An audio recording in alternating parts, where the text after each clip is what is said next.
Shalom, shalom, libota na nzambe. Nzambe alola pambola bino bandeko nyonso bozozwa message oyo. Tangu mama Eunice azoloba to prier, tozo kantika lokola ba aventure, eza ba aventure te bolanda extrait ya nzembo oyo ekote ya bino muninga bazo lia na ye, bazo mela na ye libota na nzambe, tala makambo basala ki bolanda.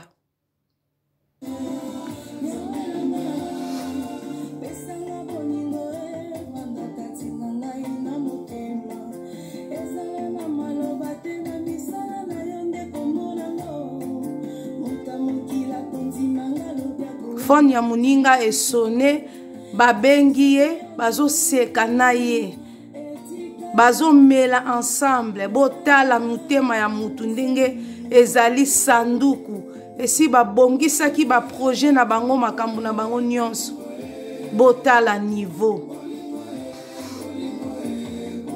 botala mitema ya batu.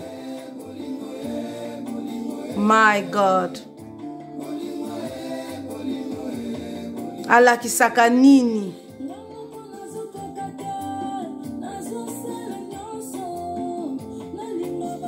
Wow. Nzambe pesa biso bolingo.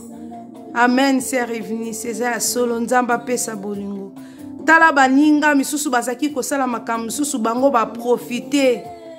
Ba profiter libota na nzambe. Tala ba projet. Oh God. Nzambe lokola tika kabana na ete botala amoni bango. Amoni bango bien aimé banguna na yo bakobima na poasa. Bakobima na poasa libota na nzambe. Nzamba kobimisa bango na poasa. Yo mutobanga ka nzambe continue kobanga nzambe. Balobi alakisaka nini? Amen. Ya solo mama Eunice.